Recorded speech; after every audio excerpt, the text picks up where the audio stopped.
L'entrepreneuriat peut faire de vous un prophète n'importe où. Chaque bonne réalisation, grande ou petite, connaît des périodes de corvée et de triomphe, un début, un combat et une victoire. Bonjour mesdames et messieurs fidèles auditeurs et auditrices de la 95.3. Bienvenue à votre émission préférée chez nous, Faso, c'est tous les dimanches de 10h à 11h. Accompagné de votre humble serviteur avec cette même joie, cette même dynamique et cette même harmonie, voilà, qui m'anime chaque dimanche parce que je suis content et rassuré que vous êtes très nombreux à nous suivre sur nos programmes de la 9.53 Radio Jeunesse. Alors donc, une fois de plus, merci d'être nombreux à l'écoute de nos programmes. Aujourd'hui, je reçois pour un invité, voilà, de taille, voilà, et un homme intègre, parce qu'à cette émission aussi, il faut dire que l'émission répond des normes, hein, voilà, et quand vous avez un talent, vous êtes jeune, vous avez de l'amour, et vous avez de la détermination, de l'engouement pour votre nation qui est le Burkina Faso. Voilà, et nous vous convions à cette émission pour qu'ensemble nous puissions partager ces valeurs-là pour que ça puisse être une boussole pour toute la jeunesse burkinabé qui aspire à la réussite, qui aspire le bonheur et qui aspire à une vie pleine de sens, une vie pleine de réussite. Ces jeunes talentueux que nous invitons à cette émission pour qu'ils viennent nous partager leur expérience. Et aujourd'hui, je suis en compagnie du coach Moumouni, voilà, et coach formateur Moumouni, voilà, de son vrai nom Koudougou Moumouni, voilà, il est officier de police judiciaire. Aujourd'hui, je suis avec lui pour parler de jeunesse et entrepreneuriat, parce que c'est un écrivain et il a plusieurs casquettes, vous l'entendez tout à l'heure. Bonjour, cher invité. Bonjour, bonjour. Voilà, bienvenue sur la 9.53. Mais bien avant de commencer, on va vous installer confortablement et aussi à l'ensemble de nos auditeurs qui nous écoutent avec une belle note musicale pour vous donner une source d'inspiration, du tonus, hein, de la saveur. Hein. Et voilà, donc c'est une belle demoiselle aussi qui a de l'avenir dans la carrière musicale au Burkina Faso. Elle s'appelle Tania, voilà, donc on va l'écouter. La bague au doigt, voilà, donc...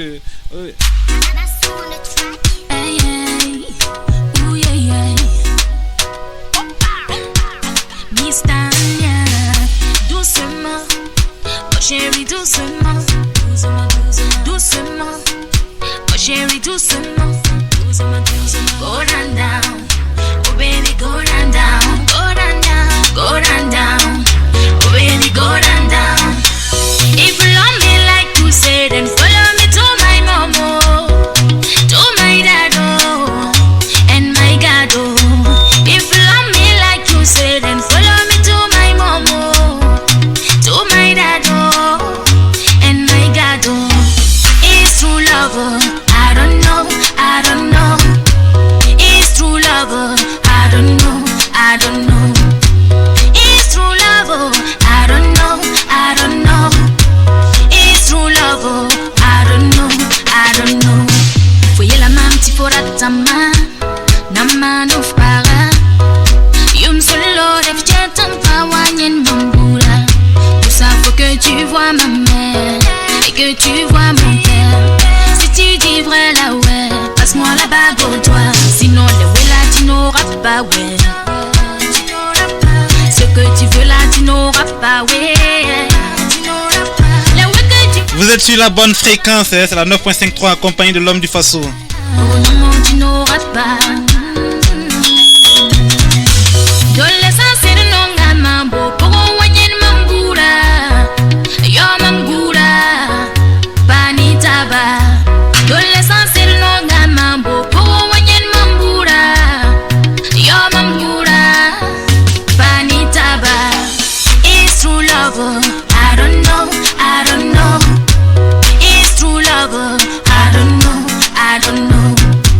It's true love, I don't know.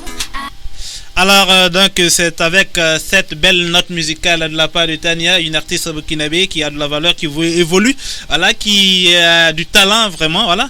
Donc déjà à l'introduction, je vous annonce que je suis accompagné de Mouni, coach formateur, voilà, connu sur les réseaux sociaux, voilà, et il est écrivain également. Donc aujourd'hui avec lui nous allons partager ces 1 heure ensemble, parler de jeunesse et entrepreneuriat, parce qu'il a écrit une œuvre en route pour le succès. Voilà, donc il va venir, avec lui, nous allons partager son savoir-faire, sa connaissance sur l'entrepreneuriat, comment motiver les jeunes qui veulent entreprendre, parce qu'aujourd'hui, nous savons tous que l'entrepreneuriat est au centre des préoccupations de l'emploi. Mais comment y arriver à créer son entreprise, comment y arriver à être indépendant, comment y arriver à avoir une indépendance financière, c'est de ça qu'il est question aujourd'hui. Alors donc, rebonjour notre coach, si vous avez un mot à l'ensemble de nos auditeurs qui nous écoutent actuellement, et avant qu'on entame l'émission. Bonjour, bonjour à tous, bonjour l'homme de Faso, bonjour à tous nos fidèles auditeurs. Voilà, déjà je suis très content d'être ici. Voilà, j'espère que eux aussi sont très contents de nous entendre. Voilà, je vous dis bonjour. Voilà, je suis là. On va parler d'entrepreneuriat et de jeunesse. Donc, alors donc on va parler d'entrepreneuriat et de jeunesse et entrepreneuriat. Alors donc c'est le thème du jour. Alors et déjà au Burkina Faso. Et lorsqu'on on regarde, on scrute l'horizon de l'entrepreneuriat, et quelle remarque faites-vous? Déjà, et quand on parle d'entrepreneuriat au Burkina Faso, moi j'ai 3 remarques que je fais. Bon, la première remarque est que c'est un entrepreneuriat nouveau-né. Voilà, quand on voit par exemple les entreprises, les grandes entreprises, quand on essaie de voir leur âge, voilà, on se rend compte que bon, les entreprises de plus de 60 ans, on n'en trouve pas comme ça. Ici, elles sont là. Bon, je prends l'exemple de Oka par exemple, qui a été fondée en 1973. Voilà, Tanalise aussi qui a été fondée en 1995. C'est vrai que elle est née des cendres d'une autre entreprise, mais en réalité on se rend compte qu'effectivement c'est un entrepreneuriat nouveau-né, c'est un entrepreneuriat jeune, c'est un entrepreneuriat en pleine croissance. Et ça s'explique parce que on a connu ce qu'on appelle la colonisation et on a connu les indépendances en 1960 seulement. Donc une entreprise même qui naissait même déjà, qui devrait naître en 1960 à nos jours, devrait avoir 60 ans. Donc ça veut dire que c'est un entrepreneuriat toujours jeune. Et puis il faut aussi se dire que si cet entrepreneuriat n'était pas un entrepreneuriat nouveau-né, on n'allait pas connaître les problèmes qu'on connaît aujourd'hui, tels que le manque d'infrastructures, le chômage. Voilà, il y aurait tellement en tout cas de choses. Il y aurait tellement d'améliorations que on n'allait pas parler aujourd'hui par exemple on parle de priorité partout, tout est presque une priorité, et ça veut dire qu'effectivement côté entreprise on n'est pas encore loin, c'est pas encore du gagné en fait, on est toujours dans le début et il faut le reconnaître. La deuxième remarque, c'est que c'est un entrepreneuriat souffrant, voilà, et il y a toujours les idées reçues, les pesanteurs sociaux sont toujours là, voilà, on est jaloux les uns les autres, voilà, on ne veut pas accompagner les gens, il faut se dire la vérité, voilà. Et il y a aussi il y a le favoritisme, le RELAC parle tous les jours de corruption, il y a ça, et voilà, il y a aussi le manque de soutien, on a parlé tantôt de manque d'accompagnement, voilà, beaucoup d'entreprises ont besoin de soutien, que ce soit moral, que ce soit financier, voilà, vous allez voir que les gens passent leur temps à dire courage, mais le chef d'entreprise ne veut pas du courage, il veut qu'on achète ses produits. Voilà, donc ce soutien-là manque vraiment beaucoup. Et on va voit un peu le cas de la Sosiko qui est là. Sosiko fait du sucre, du bon sucre, mais il y a toujours du sucre sans lui importé. Il y a des sucres importés, voilà, on n'encourage pas. Voilà, on n'encourage pas. Pourtant, Thomas Sankara l'avait dit, le capitaine l'avait dit, voilà, consommez ce que nous produisons. Mais malheureusement, le Burkinabé actuel ne consomme pas ce qu'il produit. Il se moque même des produits locaux, et c'est la même chose par exemple pour les cas des livres par exemple que nous produisons. Vous verrez que en fait les Burkinabés n'aiment pas les livres produits par les Burkinabés, ils préfèrent aller mais chercher selon vous coach livres. Cela est dû à quoi? Bon. Si on n'aime pas consommer Burkinabé, c'est que peut-être au préalable il y a un problème, peut-être que la concurrence n'y est pas, ou bien la valeur, la qualité n'y est pas, peut-être que ça peut faire défaut. Voilà, c'est un peu ça aussi, mais la plupart du temps c'est lié aux idées reçues. On est un peu jaloux les uns les autres, et puis bon, on ne veut pas aussi, on s'est dit que c'est les autres qui doivent aider. Par exemple, quelqu'un qui est dans le domaine des produits et services, si moi j'ai besoin des produits et services, je préfère aller prendre quelqu'un d'autre, voilà, pour consommer son produit au lieu de consommer le produit de la personne que je connais.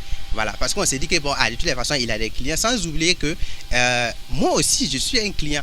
Et c'est moi je dois travailler en tout cas à à aider cette personne-là à connaître un peu le succès.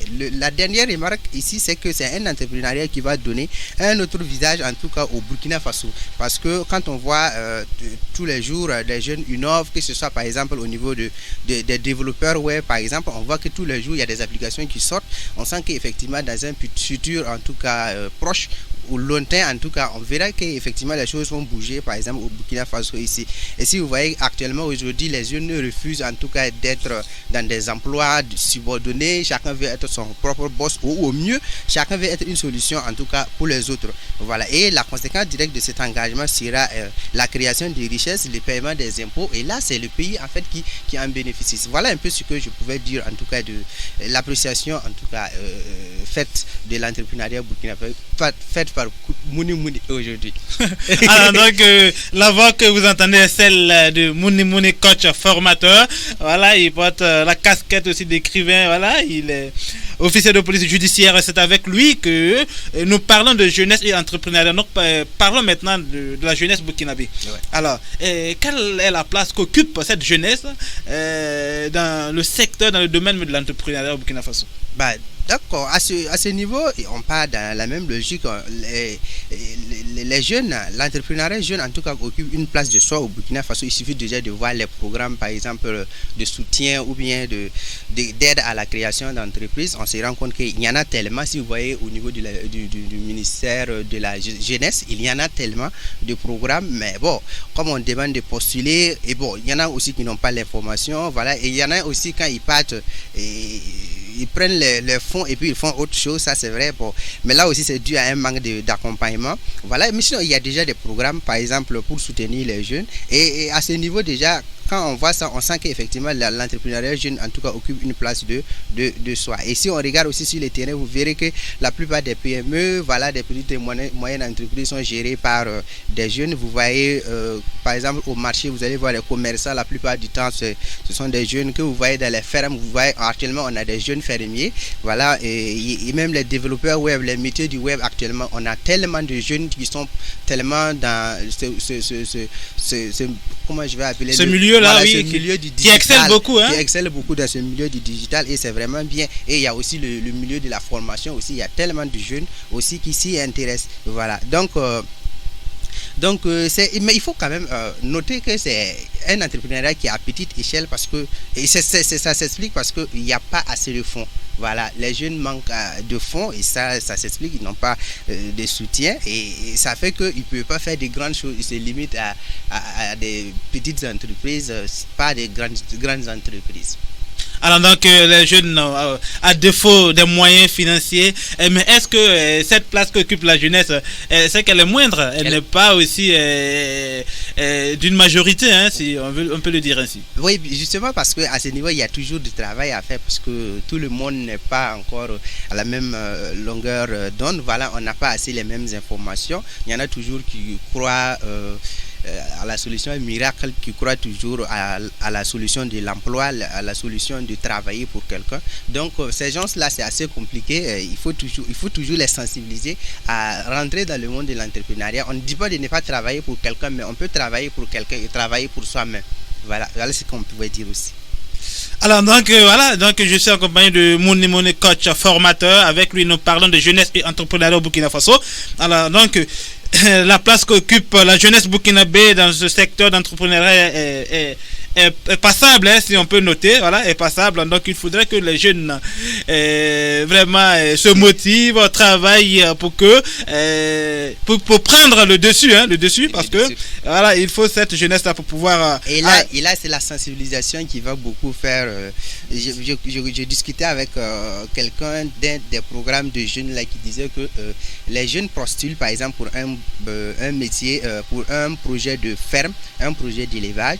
Voilà, mais une fois qu'ils ont le financement, ils préfèrent aller par exemple investir, payer pour l'ENEP ou bien payer pour technicien d'agriculture ou quelque chose comme ça, payer pour entrer dans la fonction publique, pour faire une formation à la fonction publique et pour pouvoir faire les tests d'intégration. Donc au lieu de prendre ce financement et puis aller faire son projet d'élevage ou son projet d'agriculture, la personne préfère prendre le financement qui lui a été donné pour le projet d'élevage ou de trucs, aller payer l'INEP pour pouvoir intégrer la fonction publique. Donc c'est un problème il faut sensibiliser. Ah, donc le coach formateur parle beaucoup de sensibilisation, ouais. Voilà, pourquoi aller investir dans un projet où on n'est même pas sûr même que voilà, on sera intégré dans la fonction publique.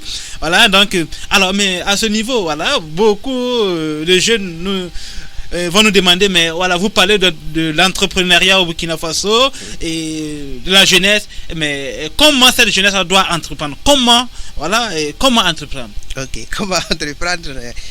Il faut juste entreprendre comme vous l'entendez, voilà, seulement penser à ces choses-là, et il faut choisir un domaine qui vous passionne, voilà, et il faut choisir un domaine que vous aimez vraiment. Mais attention, tout ce qui me passionne n'intéressera pas forcément les gens, hein. Voilà, il faut trouver ce qui te passionne et qui intéresse les gens. Et puis bon, si les gens ne s'intéressent pas aussi, il faut trouver un moyen d'intéresser les gens, et c'est pour cela le marketing est là. Voilà, il faut faire de la publicité pour faire intéresser les gens. Et puis il faut aller de partir du principe que l'entrepreneuriat vient résoudre un problème. Voilà, donc vous devrez trouver une solution. Vous devez essayer de rendre la vie des gens assez facile et assez simple, et c'est ce que j'aime dire, chaque Burkinabé doit travailler à améliorer la vie de ne serait-ce que un autre Burkinabé, et là le tour serait joué. Est-ce que vous voyez? Donc essayez de prendre en compte les plaintes des gens et proposer une meilleure approche, un meilleur produit, un meilleur service. Si on dit par exemple que les services qu'offre par exemple telle entreprise n'est pas bonne, si je pense que je peux trouver un meilleur service, je peux améliorer la qualité de leur service, je crée mon produit et service, et puis je propose aux gens, parce que je sais que les gens se plaignent de la manière dont ils donnent leur prestation de services. Donc il y a aussi que on doit, quand on parle d'une idée, par exemple faire le commerce, voilà, il faut d'abord croire en l'idée. Voilà, c'est rassurer que l'idée est vendable. Est-ce que vous voyez? Donc, et sinon trouver le moyen de vendre, on a déjà parlé de ça. Mais maintenant, il faut avoir un plan. Si vous dites par exemple que vous voulez faire le commerce, ça c'est juste une idée. Maintenant, il va falloir que vous essayez de faire ce qu'on appelle maintenant trouver le plan. Voilà, je sais que je suis à un plan A, je veux aller à un point A, je veux aller à un point B. Vous pouvez faire le commerce comme dans une boutique physique par exemple, ou vous pouvez faire le commerce dans l'e-commerce. Voilà, commerce en ligne. Et là maintenant, si vous devez faire, vous allez faire le point de savoir ce qu'il vous faut pour mettre votre plan en exécution. Si vous choisissez par exemple la boutique physique, il vous faudra un magasin et de la marchandise. Si vous choisissez le commerce en ligne, il vous faudra un ordinateur ou un téléphone, un site internet, ainsi de suite. Et là, il faut trouver en tout cas des gens, voilà, des partenaires pour vous livrer, pour vous donner les produits. Voilà. Et là maintenant, vous devrez faire le point maintenant de ce qui vous manque, comme on l'avait dit. Et voilà, si vous manque de la formation, vous cherchez la formation. Par exemple, si vous faites si vous décidez de créer votre magasin, par exemple, vous devrez chercher à connaître ce qu'on appelle la vente.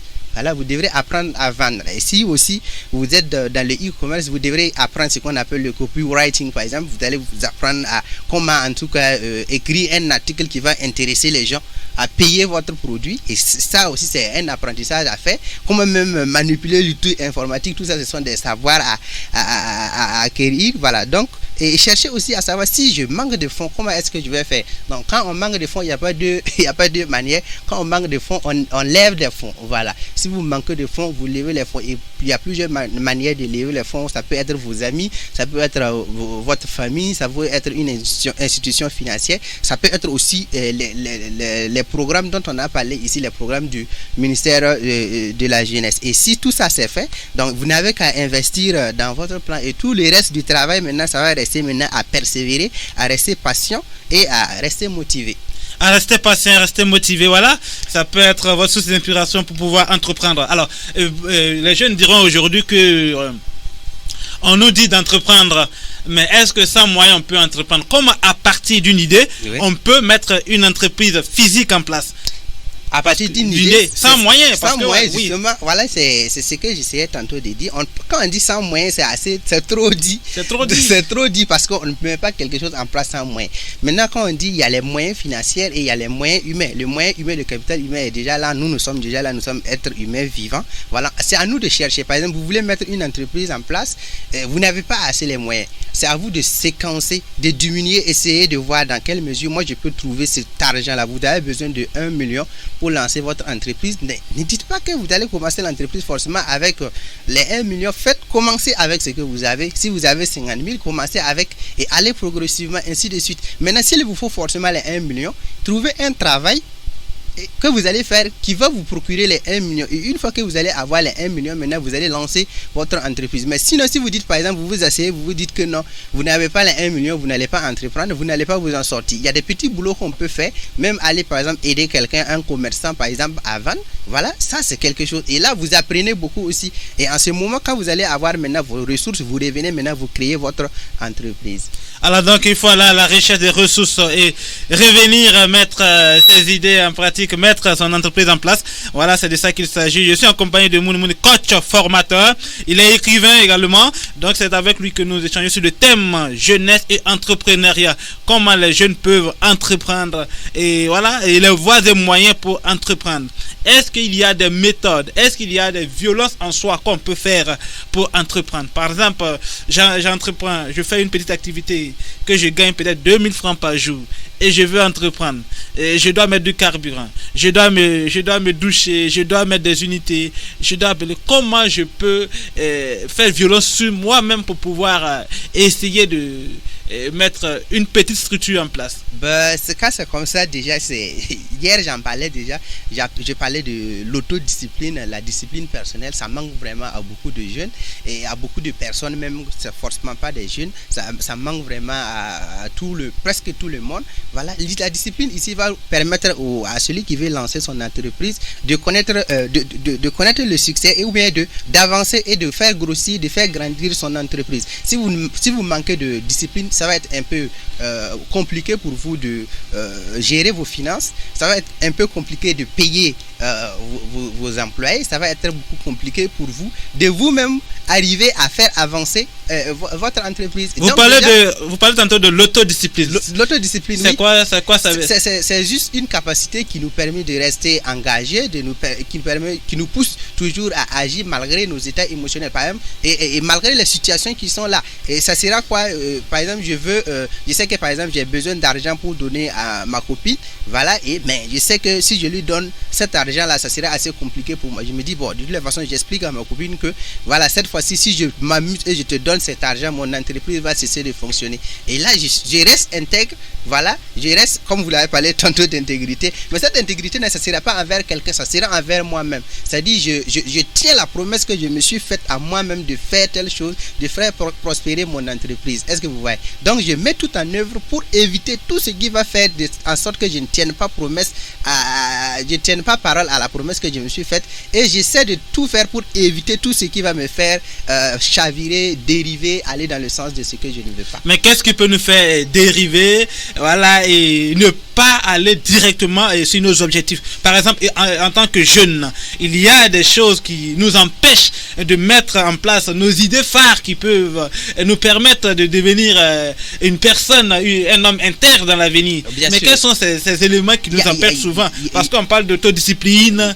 Mais qu'est-ce qui manque aux jeunes burkinabés d'être autodisciplinés? Non, mais déjà, il faut dire que déjà, il y a beaucoup de distractions, par exemple, autour de nous. On est tellement mais on dit c'est dans la distraction qu'on apprend mieux. Non, c'est pas dans la forcément, c'est pas dans ce sens. Ça dit que quand on se distrait, c'est parce que on a tellement travaillé, on a passé toute la semaine. C'est-à-dire que du lundi au vendredi, on a travaillé d'arrache-pied, et le week-end, on se permet de se divertir. Mais par exemple, dans la semaine, vous n'avez rien fait de valable et vous êtes là, vous dites le week-end, il faut que je me distrais. Vous n'avez rien fait du tout. Vous avez passé du temps à vous distraire, comment on appelle ça, tout au long de la semaine, et le week-end encore, vous voulez vous distraire.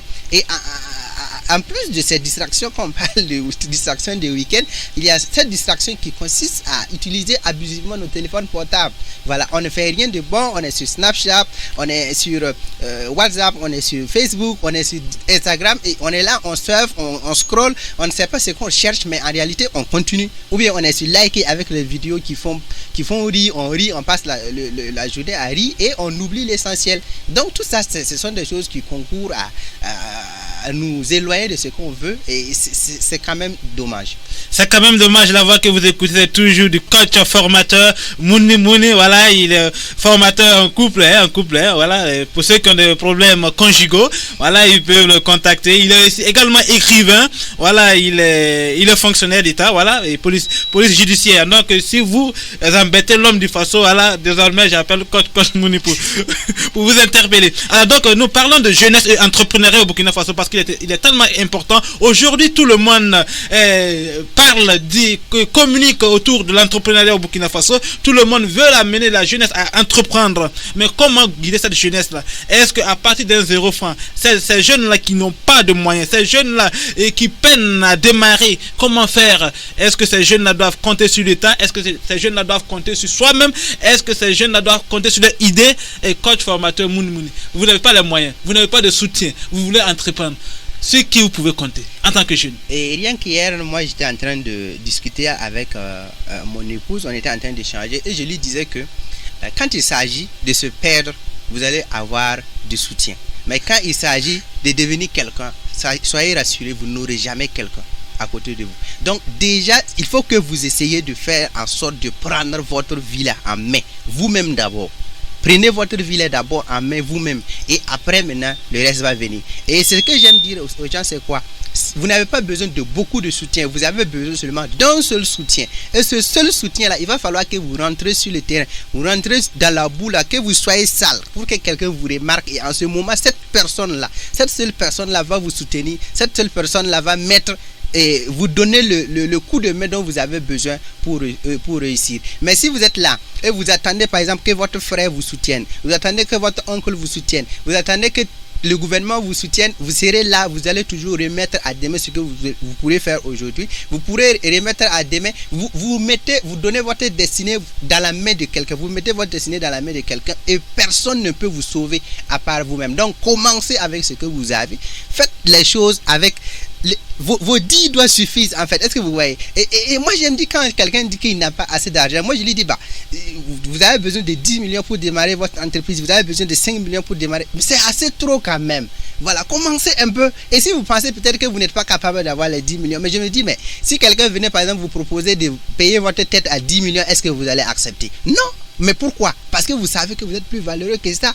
Mais si vous êtes plus valeureux que ça, pourquoi vous ne prenez pas votre destin en main? Pourquoi vous ne commencez pas à travailler, à faire les petits boulots pour avoir les petites ressources dont vous avez besoin, la mettre ensemble et puis créer votre entreprise? Pourquoi pas? Il faut compter sur soi. C'est ça le premier moteur de développement personnel. Et aussi pour pouvoir mettre son entreprise en place. Ce sont les mots du coach formateur Mouni Mouni. C'est pas l'homme du Faso qui les dit. Voilà, c'est lui qui les dit. C'est une école de formation sans frais de formation avec le coach formateur Mouni Mouni. Merci de répondre présent à mon invitation. Exactement. Je suis tellement heureux de partager ces moments avec vous. Alors donc, aujourd'hui, tout le monde parle de l'entrepreneuriat. Voilà. Pourquoi le secteur de l'emploi se tourne vers l'entrepreneuriat? Est-ce que c'est un secteur promoteur? Surtout la jeunesse. On encourage les jeunes à entreprendre. Pourquoi on encourage tant les jeunes à entreprendre? Pourquoi on n'encourage pas les jeunes à devenir des fonctionnaires, des bureaucrates et aussi des ingénieurs, des pilotes? Mais aujourd'hui, tout le monde est focalisé sur l'entrepreneuriat. Ouais. Pourquoi?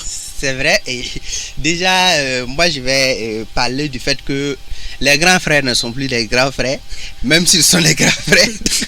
Donc, qu'est-ce qui se passe? Un passé récent, si vous aviez un cousin, un frère, un tonton qui était fonctionnaire, il allait subvenir à vos besoins, il allait vous venir en aide.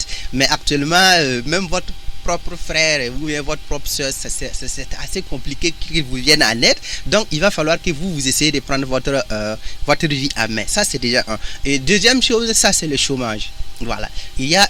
On voit actuellement que des étudiants sont chaque année à l'université avec des diplômes, mais quand on leur demande voilà ce qu'ils font, ils disent que bon voilà, ils sont là, ils ont fini, ils attendent. Donc ça, il y a ça. Il y a aussi la prise de conscience, voilà, que le salaire ne rend pas riche. Voilà, beaucoup de fonctionnaires se sont engagés dans la fonction publique avant de se rendre compte qu'en fait on ne devient pas riche avec le salaire. Et là, il faut trouver des voies et moyens pour s'en sortir. Et là, c'est obligé qu'on parte vers l'entrepreneuriat parce que c'est le moyen en tout cas actuellement privilégié pour devenir riche. Et il y a aussi ce qu'on appelle la liberté financière. Actuellement, personne ne veut être endetté, personne ne veut avoir son nom chez le boutiquier. Donc du coup, chacun essaie de trouver des moyens pour en tout cas essayer de s'en sortir seul. Est-ce que vous voyez? Donc il y a la volonté d'être riche aussi.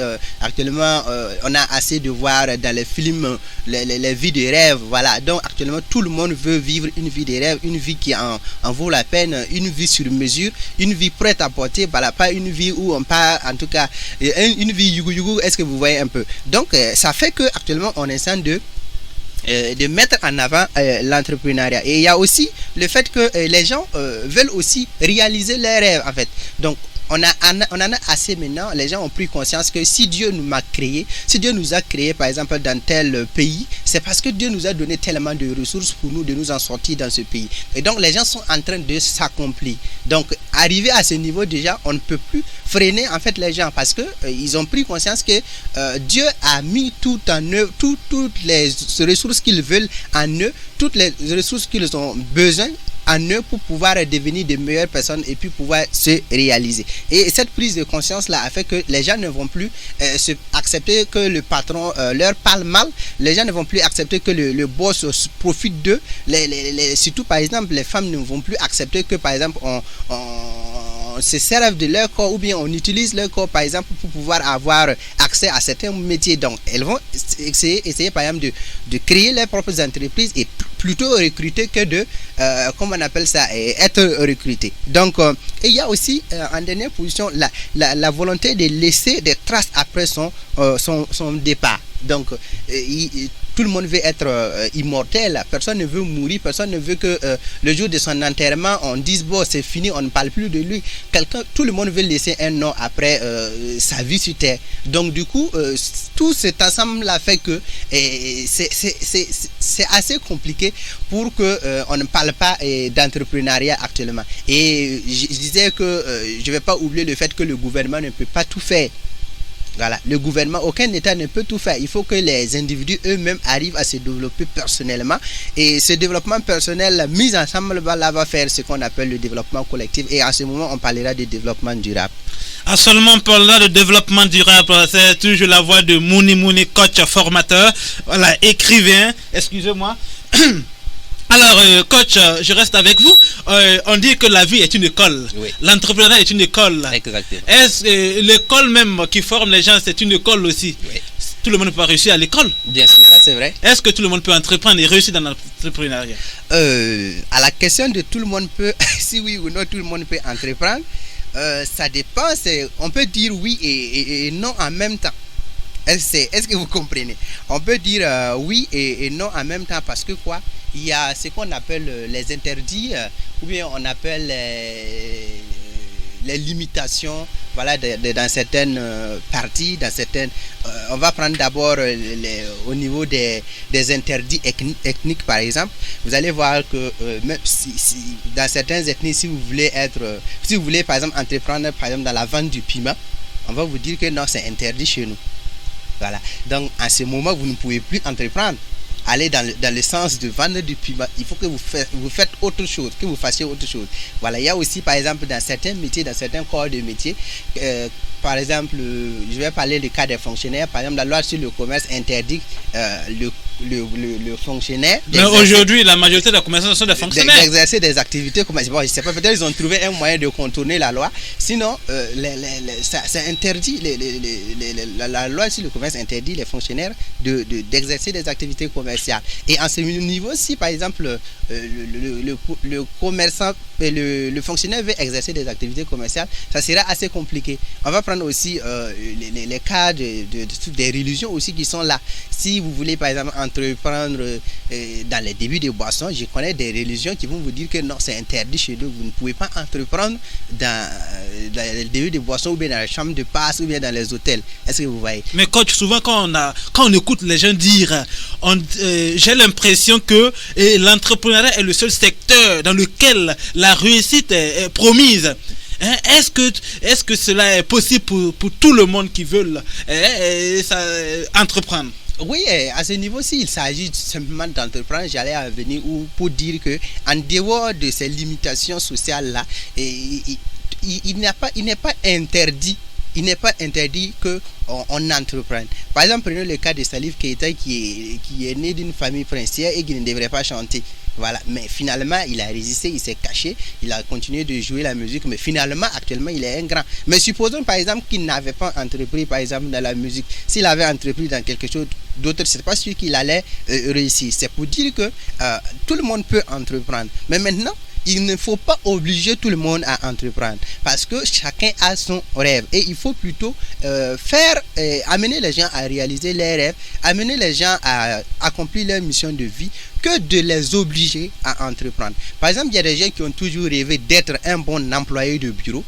Et leur joie, leur bien-être, c'est se retrouver dans un bureau bien climatisé avec un boss, travailler pour un boss, travailler pour quelqu'un. Et cette personne-là, si vous leur dites d'entreprendre, bon, vous les déplacez un peu de leur mission de vie et ce n'est pas l'objectif en tout cas en tant que coach, nous on ne doit pas le faire. Ou bien par exemple quelqu'un qui doit investir, par exemple, qui doit faire la musique, on ne doit pas lui dire par exemple que bon, voilà, il y a tel côté, il y a le commerce, ça donne, il faut investir dans le commerce. Non, il faut lui laisser, il faut aller faire la musique. Est-ce que vous voyez? Il y a aussi des gens qui sont là, qui veulent peindre, d'autres qui sont passionnés de métiers du web, le community manager, le rédacteur web, le copywriter.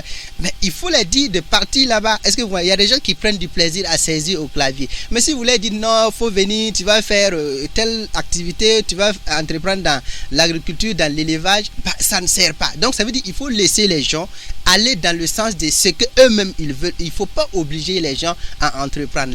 Faites en sorte que les gens découvrent et c'est pourquoi ils sont faits. Et en ce moment maintenant, vous les accompagnez à faire ce qu'ils veulent faire. Et dans le respect aussi des règlements aussi qui encadrent la vie en communauté. Mais souvent, est-ce qu'on ne peut pas les guider aussi? Parce que souvent, l'enfant ne sait pas ce qu'il veut. L'enfant ne sait pas ce qui est bien pour lui. Voilà, et en tant qu'amateur dans le secteur de l'entrepreneuriat, on peut essayer de dire que je suis passionné dans ce secteur, dans ce domaine-là. Est-ce qu'au préalable, il n'y a pas des moyens et des méthodes pour détecter vraiment est-ce qu'il est vraiment passionné, est-ce qu'il ne veut pas suivre la masse? Parce que souvent les gens voient certaines choses pour nous dire que oui, moi je suis passionné de ce secteur-là, mais en réalité dès qu'il commence, on voit les failles qui vraiment il ne tient pas. Oui.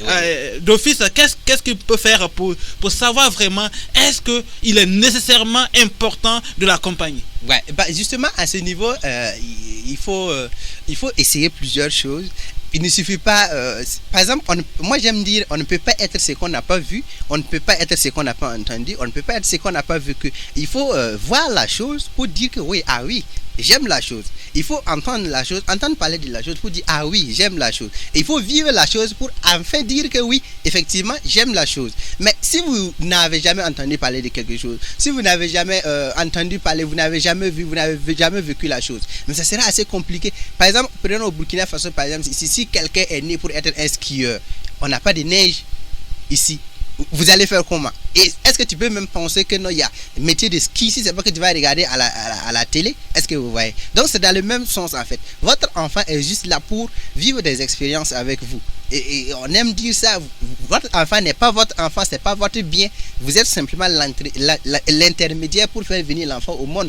Vous êtes l'intermédiaire en tout cas pour accomplir la volonté de Dieu. Sinon l'enfant n'est pas votre bien.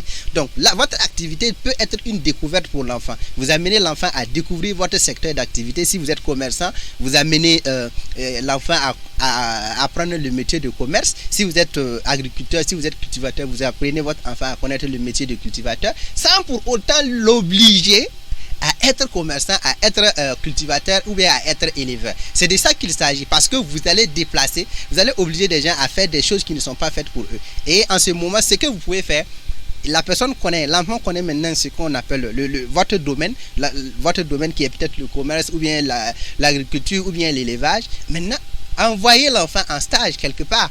Voilà. Il y a mon ami par exemple qui est dans le BTP, voilà. Je l'envoie là-bas, il va essayer de connaître aussi comment ça se passe. Il y a mon ami qui est fonctionnaire, je l'envoie chez lui, voilà, il va voir un peu. Il y a mon ami qui a un cabinet de formation, je l'envoie là-bas, ou bien ainsi de suite. Et vous le faites voyager, vous le faites découvrir beaucoup d'autres choses. Et en ce moment, l'enfant va dire effectivement, voilà ce qui me passionne. Sinon, s'il n'a pas vu, s'il n'a pas entendu parler, s'il n'a pas vécu la chose, s'il dit qu'il est passionné de la chose, il ment.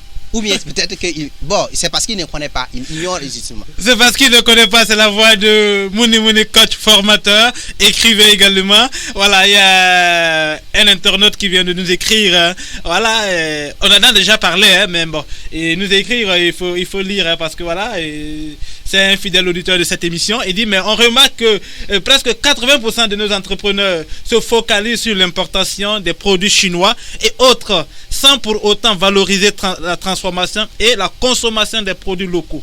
Pourquoi depuis des années, nous Africains ignorons ce que nous produisons? Voilà, dès le début de l'émission, voilà, on en a parlé. On en a déjà parlé. Voilà, c'est Roland Fayama, voilà. Oui. Et on en a parlé parce que voilà, j'ai posé la question, pourquoi on ignore ce qui vient de chez nous. Voilà. Est-ce qu'il y a pourtant depuis 83, voilà, le capitaine a tiré la sonnette d'alarme pour dire consommons ce que nous produisons. Mais il faut que d'abord, à un moment donné, qu'on comprenne. C'est un problème assez plus c'est sociologique que les sociologues, je parle sur leur couvert, qu'ils comprennent et qu'en réalité, c'est dû au fait que nous sommes un peu déconnectés de nous-mêmes, en fait, africains.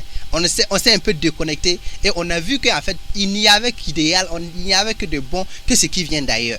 Il n'y avait que de salut, que ce qui vient du blanc. Et puis, entendez, regardez, observez un peu les conversations. Quand vous voyez, par exemple, quelque chose qui est bon, on dit, ah bon, le blanc est fort. Je ne sais pas si vous avez déjà entendu ça. Tout à fait. On dit, le blanc est fort. Donc, ce que le blanc fait est très, très, très bien. C'est ça qui est excellent. Sinon, ce que nous faisons, c'est la médiocrité. Et donc, du coup, on ne va pas s'intéresser à ce qui est médiocre, on va s'intéresser à ce qui est excellent. Donc, c'est quoi il faut faire? D'abord, il faut faire un déménagement mental pour permettre aux gens de voir clair, de se ressourcer, de revenir à leur identité réelle. Parce qu'il faut se dire la vérité, on ne connaît plus qui on est. On n'est plus africain, on n'est plus burkinabé, on n'est plus... Donc, on est un mélange. Actuellement, par exemple, si vous voyez un burkinabé, il est ivoirien, burkinabé, franco. Ah bon, en fait, tout ça mélangé qui fait de lui ce qu'il est. Sinon, il n'est pas forcément quelqu'un qui sait, par exemple, que moi, mon grand-père était comme ça. Non, il ne connaît pas tout ça. Dans ma lignée, c'est comme ça, la signification de son nom de famille. Tout ça, on ne connaît plus. Et du coup, les valeurs qui nous ont été enseignées, qui ont été enseignées à nos grands-parents, ça, c'est parti. Et il y a aussi cette histoire de retransmission qui n'a pas été faite aussi, où on meurt avec notre savoir et du coup les jeunes qui sont là ne savent pas forcément. Donc actuellement, par exemple, les informations qui sont sur Google, les jeunes d'aujourd'hui ont accès à ça et c'est ce qu'on voit qu'on fait. Si dans votre village il n'y a que des fonctionnaires, par exemple, il n'y a que des infirmiers, des enseignants, les concours que vous allez faire là, ce sera des concours de trucs d'enseignants et d'infirmiers. Et s'il y a des policiers dans votre dans votre province, vous allez faire des concours de policiers. C'est la même chose pour le commerce et pour l'entrepreneuriat burkinabé. Donc c'est ce qui est là, c'est ce qui marche qu'on fait. Regardez par exemple les maquis au Burkina Faso, les maquis à Ouagadougou par exemple. Il y en a tellement, mais pourquoi il y en a tellement? Parce que les gens disent que c'est là-bas qu'il y a l'argent. Donc les gens ils vont là où il y a la masse, les gens vont là où il y a l'argent, comme on le dit, entre griffes. Donc du coup, les gens ne savent plus de réfléchir pour trouver leur véritable personne, réfléchir pour revenir à leur identité réelle. Donc on va là où il y a la masse, on ne veut plus sortir de l'eau, on ne veut pas faire la différence. Et c'est à ce niveau-là qu'il faut trouver le problème et puis trouver la solution. C'est à ce niveau qu'il faut trouver le problème et la solution. Parce qu'on pense que tout ce qui vient de l'extérieur, c'est là-bas qui vient de salut. Pourtant non. Voilà, c'est pas évident. C'est pas évident. Ouais. Voilà, pour vivre africain, et pour vivre digne et librement, il faut vivre en africain. Donc, vivons, surtout burkinabé, vivons burkinabé. Et il y a aussi quelque chose qu'il faut aussi rappeler. Il ne faut pas aussi qu'on donne raison à ces gens-là qui disent que le blanc est fort. Il ne faut pas donner raison à ces gens qui disent que le local n'est pas bon. Il ne faut pas donner raison à ces gens-là qui disent que la qualité, ça vient toujours de l'extérieur. Par exemple, si vous voulez faire quelque chose, mettez tout votre cœur. Dites-vous que vous le faites pour vous-même et vous le faites pour votre frère. Si vous voulez faire un produit, d'abord, posez-vous la question, est-ce qu'en tant que consommateur, moi je vais consommer ce produit? C'est ce qui se passe quand moi j'écris mes livres. Moi je me pose déjà la question à savoir, est-ce que si moi, en tant que premier lecteur, est-ce que je vais aimer le livre que moi je suis en train d'écrire? Et en ce moment, j'écris, je mets le paquet pour que le livre m'intéresse, le livre même me séduise d'abord avant de séduire le lecteur. Et là, on va un peu renverser la tendance qui consiste à dire que tout ce qui vient de l'extérieur est meilleur par rapport à ce qui vient du local. Et à ce niveau, j'ajoute également la citation du docteur béninois qui a créé l'appui virine. Il a dit que la recherche est humaine, elle n'est pas blanche. Non, voilà, pas la du recherche tout. est humaine, elle n'est pas blanche. Exactement. C'est-à-dire qu'en tant qu'Africain, on peut trouver mieux Bien voilà, sûr. que l'homme blanc. Donc, voilà, vivant Africain, même en 10 minutes ou en 9 minutes, est-ce que vous pouvez nous parler de vous-même? Vous, parce que voilà, vous pouvez servir et vous servez déjà pour la nation et vous êtes un modèle pour moi personnellement et vous êtes une muse parce que quand on lit vos écrits sur les réseaux sociaux et il y a plein de sens dans vos écrits. Oui. Il y a les écrits sont profonds. Dieu merci que nous avons fait les bancs, nous savons lire entre les lignes. Oui. On comprend beaucoup de choses. Il y a beaucoup de messages, il y a beaucoup de sens. Comment vous êtes arrivé en là? C'est une entreprise aussi que vous avez créée. Ouais, c'est ça.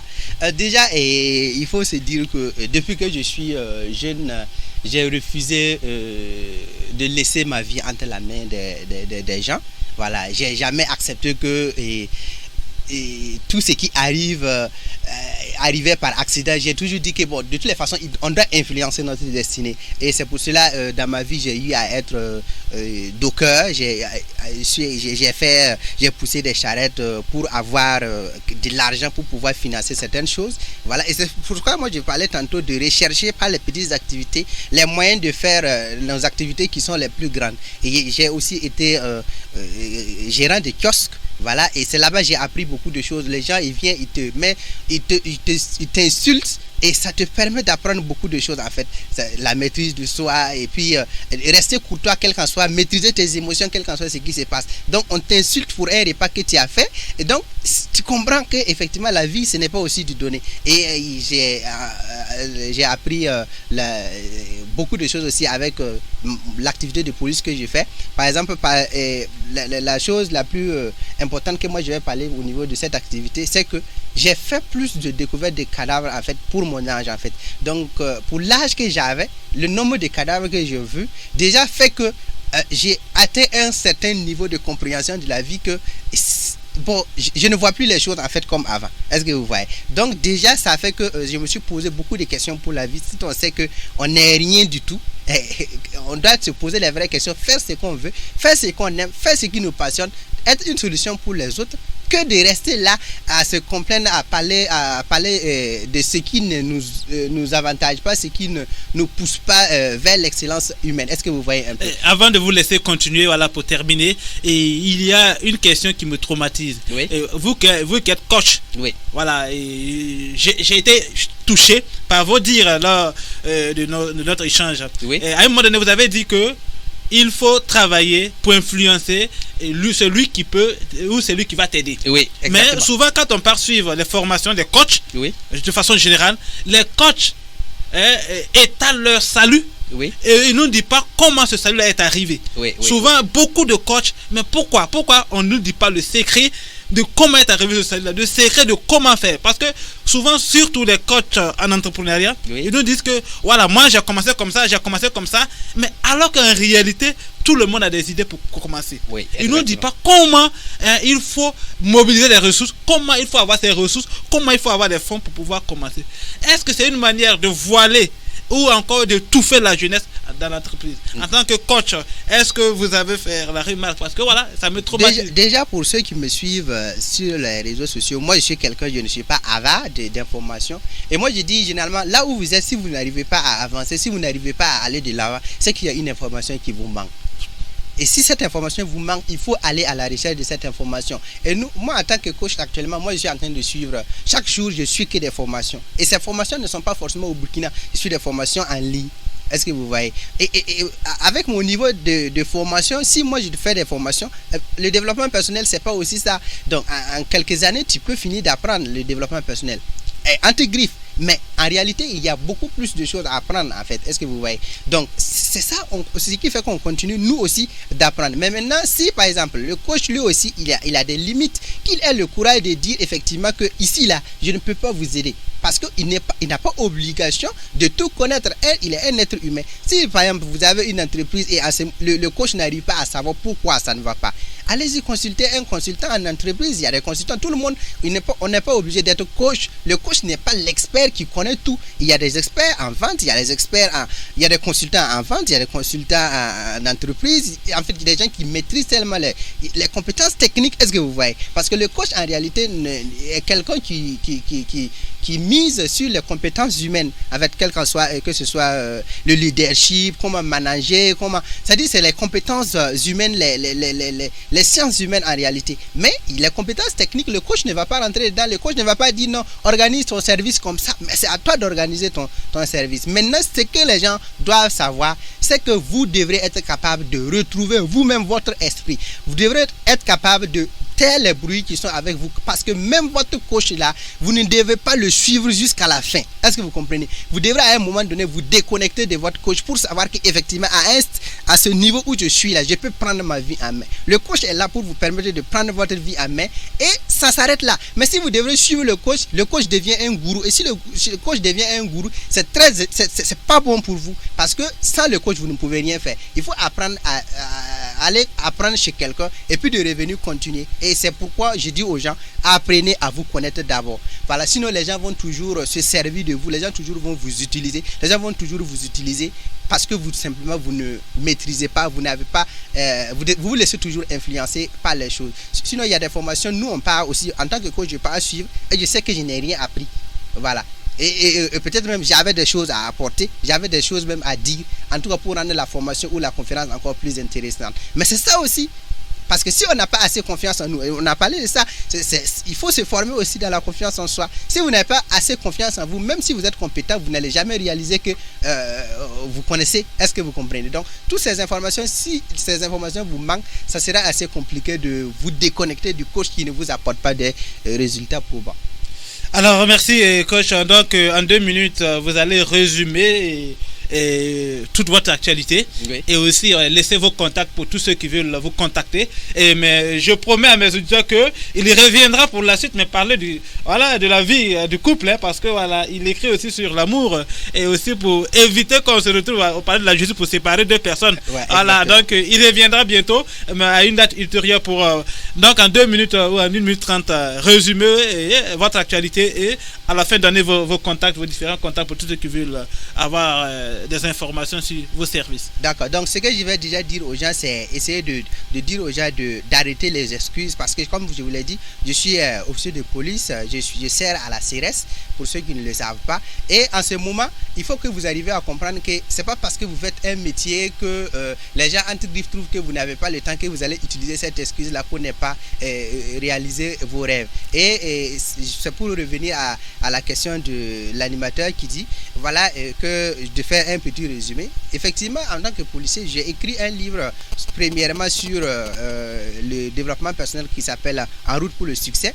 un deuxième livre sur la vie de couple qui s'appelle Les 3 secrets de ceux qui réussissent en amour. Actuellement, je suis en train de faire des formations, puisque avec le confinement, on faisait des formations en WhatsApp, sur WhatsApp seulement. Actuellement, après le confinement, on va faire des formations en présentiel, on va faire des conférences pour pouvoir essayer d'être encore plus de solutions, aider encore plus de maximum de personnes. Et pour m'avoir, vous allez sur Facebook simplement, vous écrivez Mouni 2 fois, Mouni 2 fois seulement, ça suffit, Mouni, et vous allez m'avoir sur les réseaux sociaux. Vous pouvez aussi m'écrire sur WhatsApp au 71 74 54 15 ou bien m'appeler carrément 71 74 54 15 pour toute éventualité. Si vous pouvez répéter le numéro parce que c'est un peu rapide. C'est un peu rapide, donc 71 74 54 15. Alors votre mot de revoir, parce que nous sommes à la fin de cette émission. Voilà, ça a été un plaisir pour moi de vous avoir cette émission et aussi à l'ensemble de nos auditeurs. C'est vraiment émouvant, voilà, et vraiment longue vie à vos projets, longue vie à nous pour qu'ensemble on puisse se retrouver au sommet et encore multiplier ce genre d'action là pour la nation burkinabé. Alors donc votre mot de revoir. D'accord, donc mon mot de revoir sera de remercier l'ensemble des auditeurs, voilà, de nous accorder un peu de leur temps et aussi féliciter d'abord les FDS engagés sur le terrain dans la lutte contre le terrorisme, ensuite féliciter les médecins qui travaillent d'arrache-pied en tout cas pour empêcher la propagation ou bien carrément éteindre le coronavirus et à la fin maintenant inviter chaque Burkinabé à travailler améliorer la vie d'un autre Burkinabé. C'est en ce moment qu'on va en tout cas sortir de notre pays, de là où il est, et connaître vraiment un développement durable. Merci. Alors donc, travailler pour améliorer la vie d'un Burkinabé. Quand on est Burkinabé, ce sont les mots de revoir du coach formateur Mouni Mouni. Il était accompagné de l'homme du Faso à l'émission Chez nous au Faso. Alors donc, nous vous donnons rendez-vous la semaine prochaine à la même, sur la même fréquence, avec les mêmes engouements et la même détermination, et aussi variété de sujets. Hein. Voilà, c'est juste pour vous servir, pour vous accompagner tout au long de votre vie. Et chaque jour est une grâce. Prenez bien soin de vous. Ne dites pas qu'aujourd'hui est dimanche, vous allez brûler les feux tricolores. Les feux tricolores sont là pour votre santé. Si vous les brûlez, vous êtes en insécurité. Et si vous ne brûlez pas, vous êtes en sécurité. Que Dieu protège les Burkinabés, que Dieu bénisse le Burkina Faso. Bye bye, Inch'Allah, la semaine prochaine, à la même heure.